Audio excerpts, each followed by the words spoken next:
Thank you. Each year at the Ethical Society, we organize our programs around a theme. Our theme this year is Building an Ethical Future, and in February, we are exploring the future of the arts. To speak to that theme, it is now my pleasure to introduce Joe Fowler. Joe Fowler is the managing director at St. Louis's Metro Theater Company, the region's third oldest professional theater and the only professional theater in the region exclusively devoted to producing for youth and families. He is adjunct faculty in the Arts Management and Leadership program at Webster University and has previously taught at Clark Atlanta University and Berry College. He is a graduate of Leadership St. Louis, Lead Atlanta, and Harvard University. Welcome, Joe.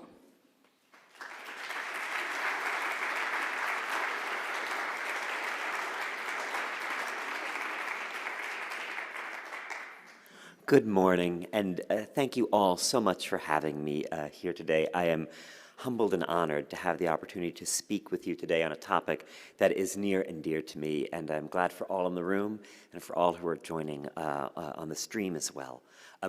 I have been in this building many, many times, but I must be honest and share with you, this is the first time that I've been able to come to a platform service and the first time I've been on this stage. So it's a unique pleasure as well. You may have, oh, thank you.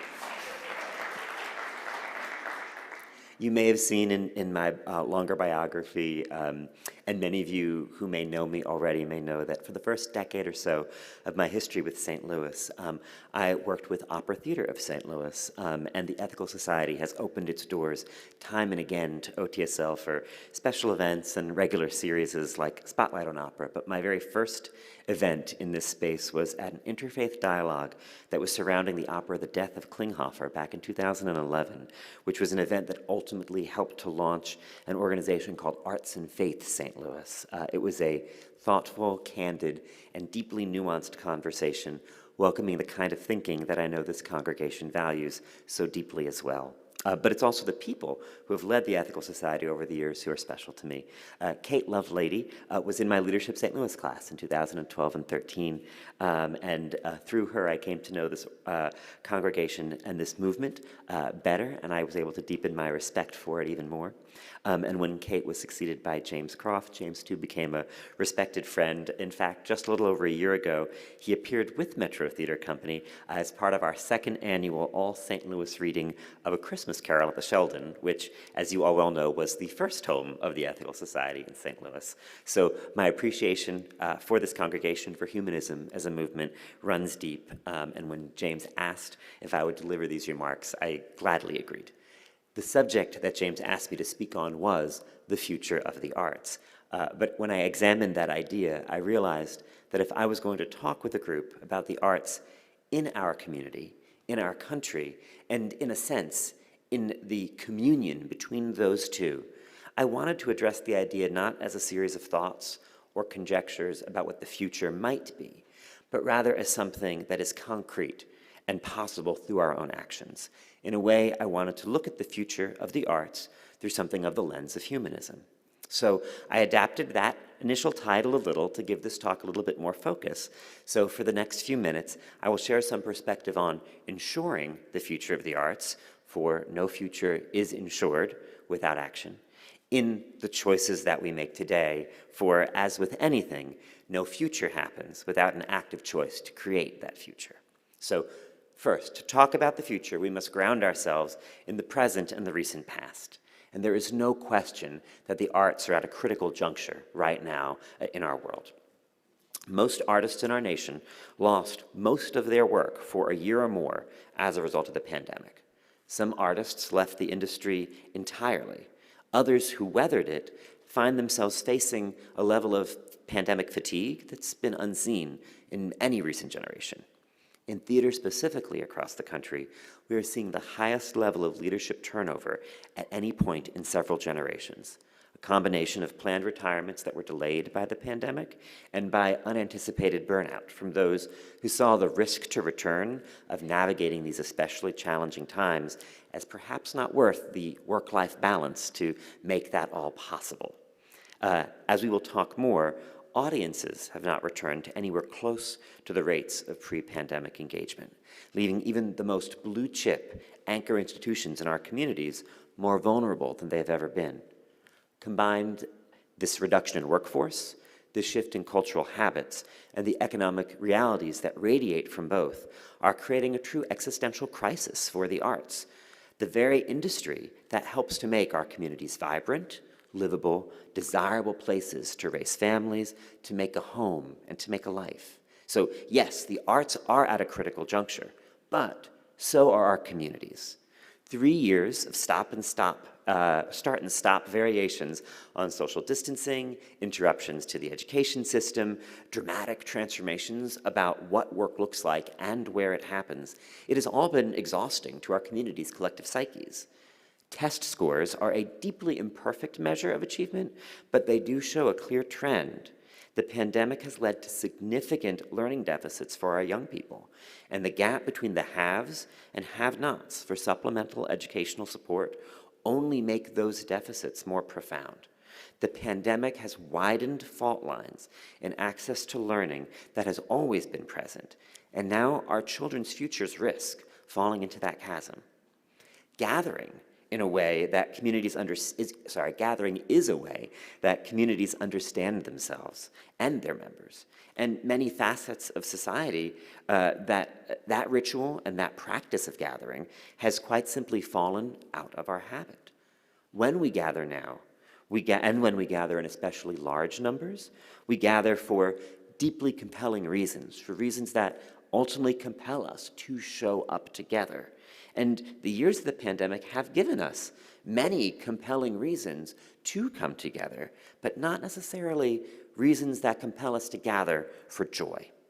Instead, we find ourselves gathering to raise our voices in response to police-involved violence against people of color, to government intervention in body autonomy for women and their reproductive health, or worse, in direct response to real or perceived threats against representative democracy at home or abroad. In short, we're gathering, and too often it is out of anger, it is out of vitriol, it is against, rather than it is through the joy of building collective community together. Gathering in protest most certainly can be a way of forming community, but while it bridges alliances between those who may already be like-minded, it does little to build bridges between difference. What does? The arts. So the arts are at a critical juncture, and so are communities. But we must remember that we have a responsibility to each other, the arts to our communities, and vice versa. After all, why are the arts, in most cases, considered to be part of the not-for-profit sector? It is because, in practice, they exist to serve a public good. Your donations to the arts are tax-deductible because by supporting the arts, you are supporting, in principle, the greater good. You are investing in bettering our communities. You are doing, in small part, the work that in some nations of Europe, let's say, the government might normally take responsibility for doing themselves. When the arts function properly, that is exactly what they are doing. They are not simply reinforcing a steady diet of ideas or values that reflect the lowest common denominator of what a small group of funders or attendees might want to see. They are ultimately embracing all in our community. In that very direct way, guided by the intrinsic potential for the arts to do good, and enforced by a tax code that holds the arts as something of a privileged class, the arts need to be responsible for the needs of the community.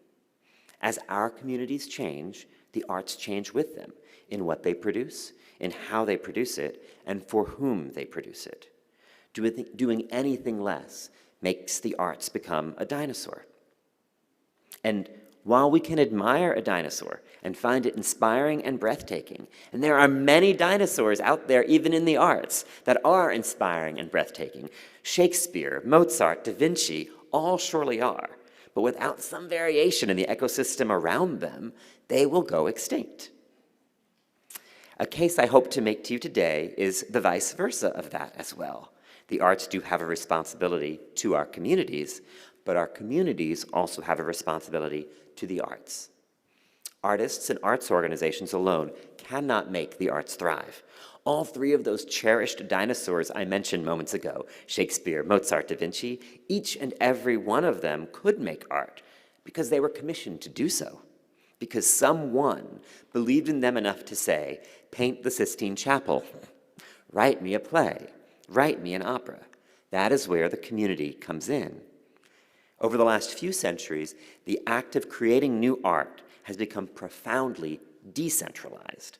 No longer, or at least quite rarely, do we find a single patron makes an entire project possible. Now we all do that together, through support from ticket sales, through donations from people of all means and all sizes.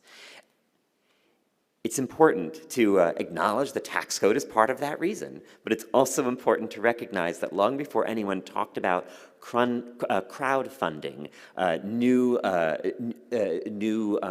innovative startup companies, the very idea of crowdfunding has been happening in the arts now for decades, with hundreds of $50 and $100 gifts alongside the rare and more cherished gifts of much greater support. The arts have functioned this way in our country now for decades. But so what? Should they still? I've already said we're at a critical juncture. So what would happen if the arts went away? What good are they really anyhow? For hundreds of thousands of Americans, they basically didn't exist for a year and a half or more. Did we really lose that much in not having them? For that, I want to talk a little about a few significant studies that have examined that very question. The RAND Corporation has studied this extensively a number of years ago and identified the private and public benefits of the arts, recognizing some were intrinsic and some were what they call instrumental or extrinsic. We know, for instance, that at the intersection of public and private benefits for the arts, there are strong connections between cognitive growth, between the capacity for empathy, mental health, and improved self-efficacy that all come from directly engaging with the arts. With all that is wrong in our culture today, don't some of those things sound like the very things we could use more of? Now, when it comes to the purely public benefits, there are many, and many that have been studied deeply over the years. At the most esoteric, there is the power of the arts to provide and express what we might call communal meaning. Look no further than the architecture of ancient Greece to understand how compelling that can be when you imagine what the Parthenon must have meant 2,500 years ago to the people of Athens, or quite frankly, what the arch means as an icon to St. Louis today. Those are both pieces of art. Remember that.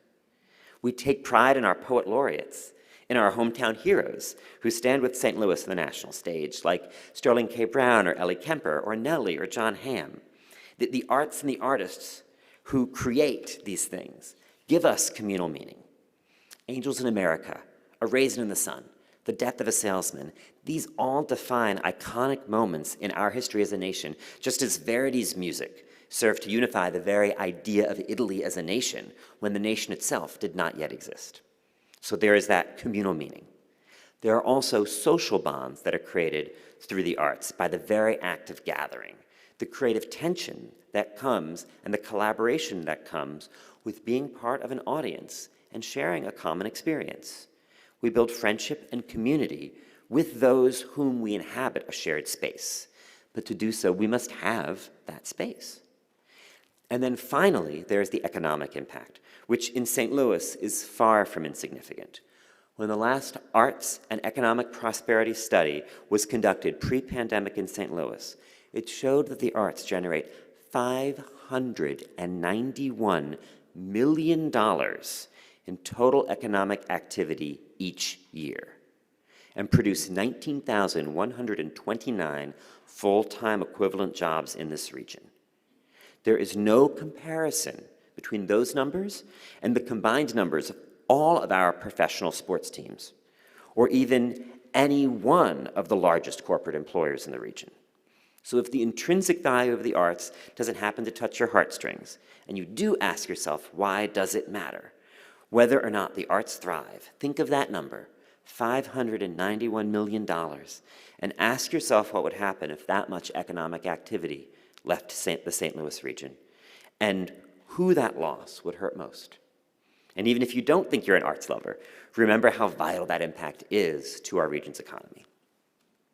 But it is hard to envision the future of the arts when the present is still so slippery. In The Power of Habit, which is a great book, I encourage you to read it. It's by Charles Duhigg. He writes extensively about how all creatures create habits, humans in particular. Habits drive our actions 40 to up to 95% of each of our days. Why? Because once the brain finds a rhythm for once the brain finds a rhythm for how to do a task or to approach a problem, it can conserve energy by utilizing what might be called a habit loop. A cue triggers the habit loop to start, a phone buzzing to let you know you have an email, finishing the workday, putting the key in the ignition of your car at a certain hour of the morning on a weekday, and our brains go on autopilot for a bit. For humans, we can apply ourselves to change our habits with focus and intentionality. That's how dieting works for most of us. But sometimes we don't have to apply ourselves to make a change. For every one of us, habits consistently are altered, whether we notice or not, as a result of one key variable, a major life event. Buying a new house will change where you stop for coffee on the way to work. Getting divorced will change your diet when you consciously or unconsciously stop eating or drinking the things that remind you of your former spouse. And having your first baby, that will make you reprioritize literally everything in your life. Life events happen in cycles across our community. So at a high level, we don't usually notice broader trends that are being changed by the 91 new babies born on average each week in the city of St. Louis, or the 128 families that might move into a new home in an average week last month. Even the baby boomers, gratefully, were spread out being born across nearly 2 decades. They weren't all born on the same day or in the same year. But imagine if they were. Imagine if all 76 million baby boomers were born in the same year. Can you imagine how dramatically that would have changed all of the habits in our nation at once? And yet, here we are, for the first time in our history, a major life event has happened to all of us, and at once. For arts lovers who would go to hear live music or go to the theater or see live dance performed, priorities shifted. Not because they no longer wanted to experience the things that brought joy or beauty or transcendence to their days, but because the supply had effectively been shut off. Think about it. For 18 months, all 41 Broadway theaters were shuttered. Now multiply that across every community in the country and every performing art form. You couldn't attend a live performance if you wanted to. And now so many of us, and I imagine so many of you, wanted to. But then our habits changed. And by the end of 2020, Netflix had added nearly 100 million new subscribers in 1 year. By the end of 2021, nearly another 50 million more. That's half the population of this country. And we all know why. Netflix and chill is not the villain in this equation. However, it is one of the many new habits that proliferated, just as an increased reliance, say, on cooking at home. For decades, the workday ended. Americans came home to the spouses they hadn't seen in 8 or 10 hours. If they didn't have kids to take care of, to take to dance lessons, to take to soccer practice, that married couple might make a special night and go out to dinner. Why? They already weren't in the habit of being at home anyway. After dinner, you're already out, so why not check out some live music? Or maybe the very reason you went out to dinner in the first place was because you were seeing that show at 8 p.m., and it was faster and more convenient to eat out around the corner from the theater. Now, 58% of America, or at least 58% of Americans who work full-time jobs, report that they work from home some, if not all, of every week. You might think that spending all day at home would drive people out of the house. It doesn't, because inertia is also a habit. The most recent data on audience habits show that only 70% of people who attended live arts prior to the pandemic have, at least 1.5 to 2 years since companies reopened, returned at least once to see a live performance. And within that 70% who have returned, most have returned with much more limited frequency. If you attended a live show once per week in 2019, you probably are going once a month now. It's no wonder that audiences are challenged. And understandably, not every artist or art organization is reporting these numbers. They can be frightening. So I've pulled a few from a significant report that was done in Dallas, where everyone actively participated, and a little bit of anecdotal news that's popped across the press in St. Louis over the last few months. At Dallas Theater Center, the largest professional nonprofit theater in Texas, they have seen a 60% drop in season subscriptions. The Dallas Symphony saw ticket sales plummet from $9.4 million pre-pandemic to $2.1 million in their most recent year. In a recent interview, even the Muni shared that this would be their second summer with a shortfall in ticket revenue of greater than more than $1 million. The amount was not specified in the interview. And Opera Theater St. Louis, which I know and love and care about deeply, recently reported in the Business Journal growth in box office revenue between 21 and 22, so 2001 and 2022, up to $1.2 million in 2022, which is still a full 33% lower than ticket revenue of $1.8 million in the preceding years of the pandemic. Metro Theater Company, where I am now, is certainly not immune from this trend, and neither is Broadway. This summer, I was surprised to learn that the ticket that I had purchased to see six-time Tony Award winner Audra McDonald in effectively a one-person play had been upgraded. Why? They didn't have enough audience to use the entire balcony of the Broadway house. I had been relocated to the second row of the mezzanine. On that same trip to New York, Even Six, which has just been a blockbuster at the Fox and is a whole lot of fun to see, was able to sell me 2 tickets in the 10th row of the center orchestra 5 hours before curtain at a steeply discounted rate to help fill the orchestra. You can very quickly imagine how the economic realities of shrinking audiences change the dynamics of art in America. Fewer audiences mean fewer potential donors, which means less funding, which means fewer resources to reach more audiences and fewer resources to create art, which only perpetuates a vicious cycle. Some companies are seeking to shrink their footprint to match the moment. You will see a lot of companies talk about big investments being made to change their theaters to make them more comfortable and ready for a modern audience. While they are doing that, they are shrinking the number of seats in their theater significantly in order to scale their houses in a way to match these changing needs. Other companies are reducing their footprint not by offering less seats, but by offering less performances. The Metropolitan Opera, which used to give, even at a reduced rate in the mid-2010s, over 250 performances per year, will give less than 200 in their next season, a full 20% reduction in volume of productions. And just across the state, Lyric Opera of Kansas City has scaled back to only 3 performances of each opera that they do in their season, even for war horses like Carmen and Traviata. However, there is still work audiences are attending.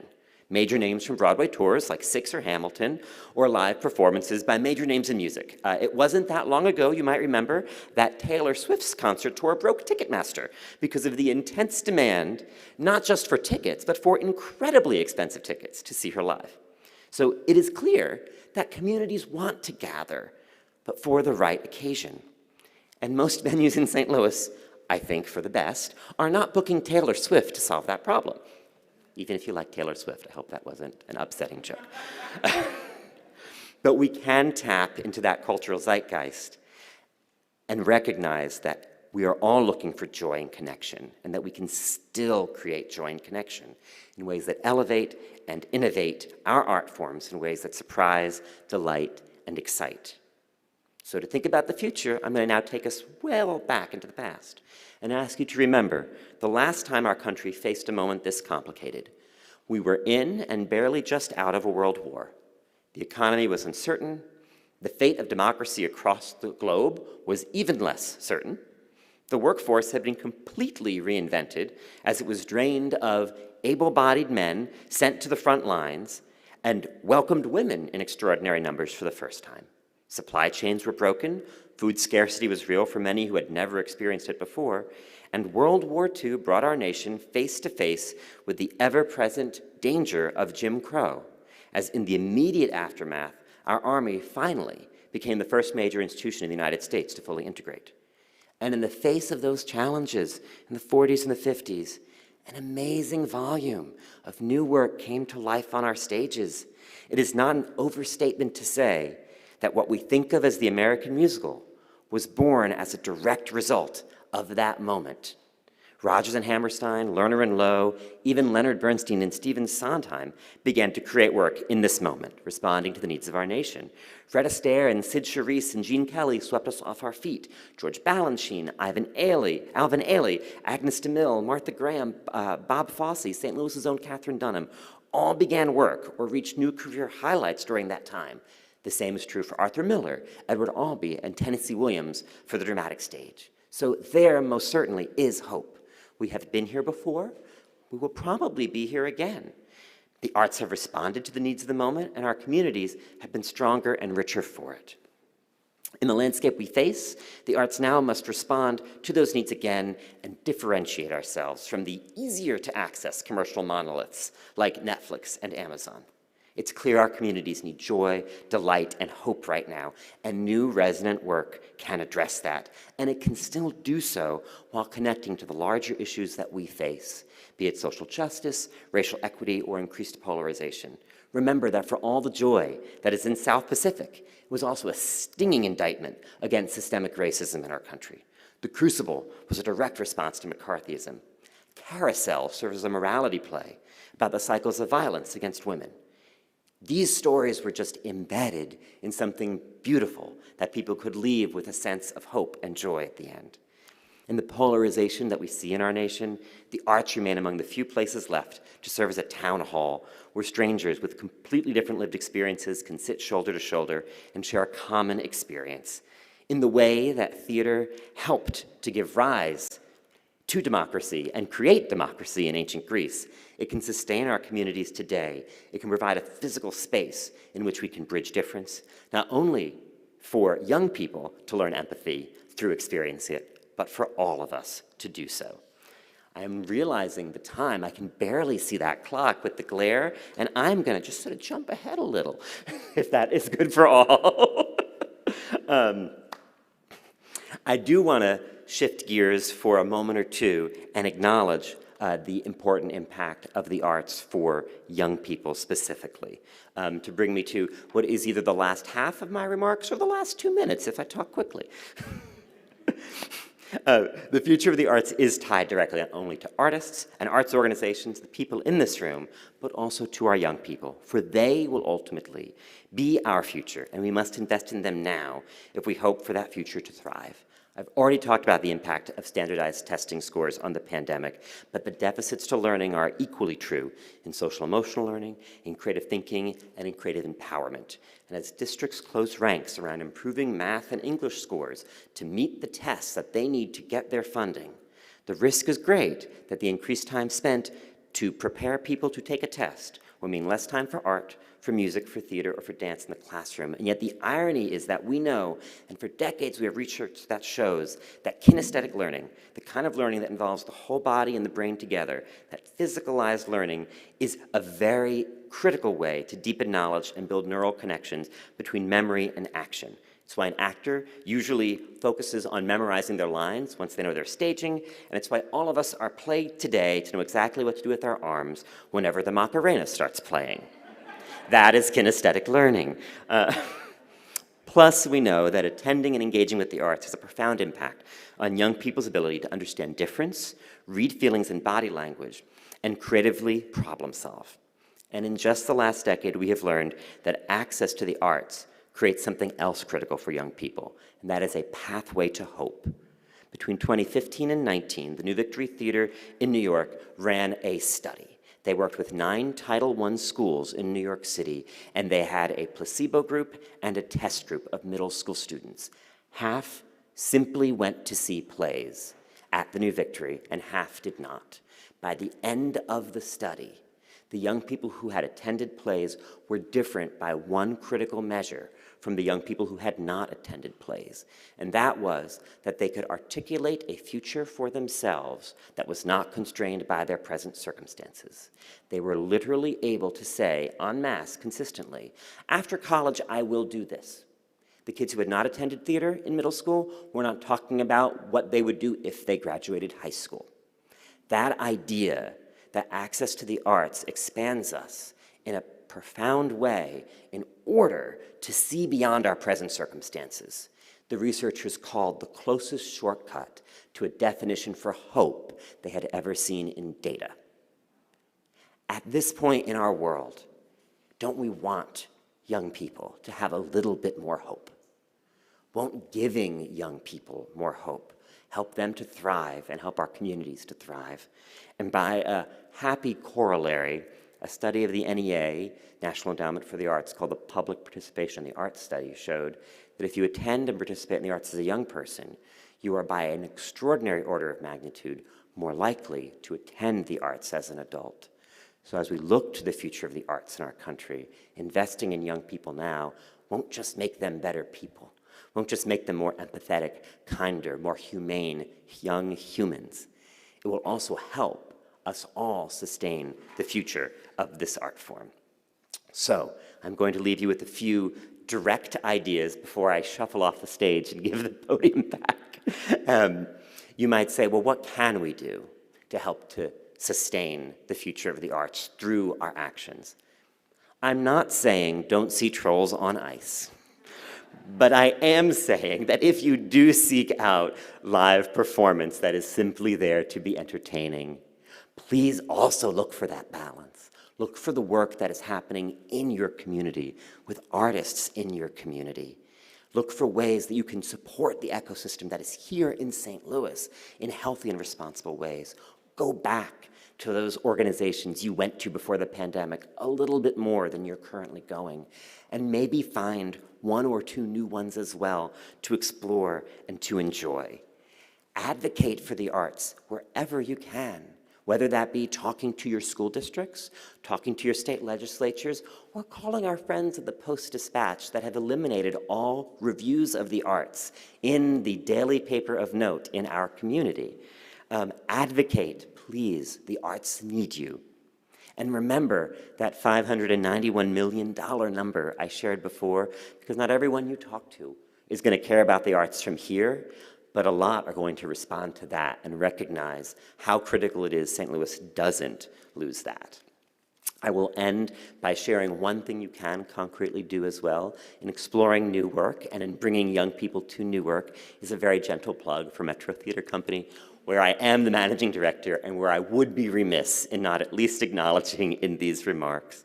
I talked about joy earlier, and I talked about work that can transform audiences and young people, and we currently have on our stage such a beautiful, wonderful world premiere of a new musical called Spells of the Sea that is all about sparking hope and confidence and joy and helping people see the power that they can make in making their communities better. It's a very special production. It runs through March the 5th. If you can, join us for that, or Go Dog Go, or come to our Free Family Festival in the fall. I thank you so much for your time. I hope some of what I shared with you gives you something meaningful to think about. I'll be happy to take questions when the Q&A comes, and I thank you for probably giving me 35 instead of 30 minutes of time at the podium today.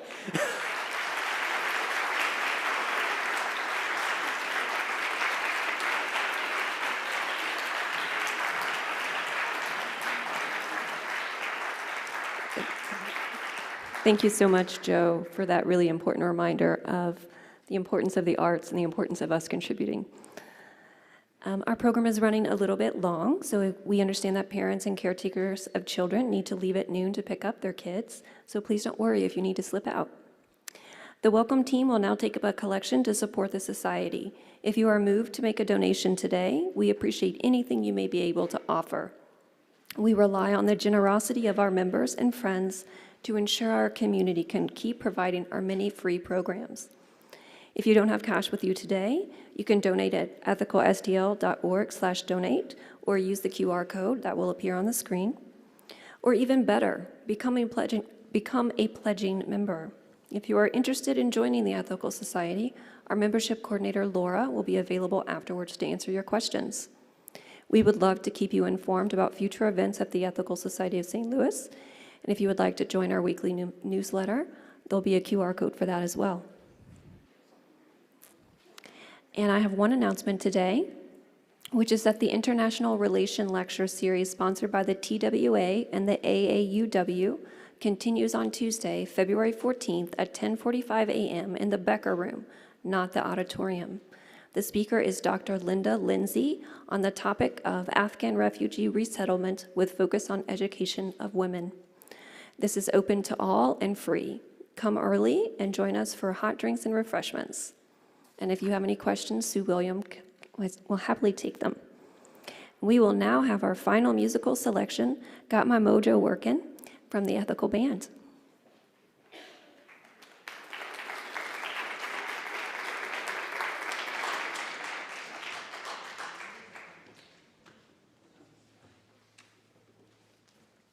We'll actually be playing the Macarena now.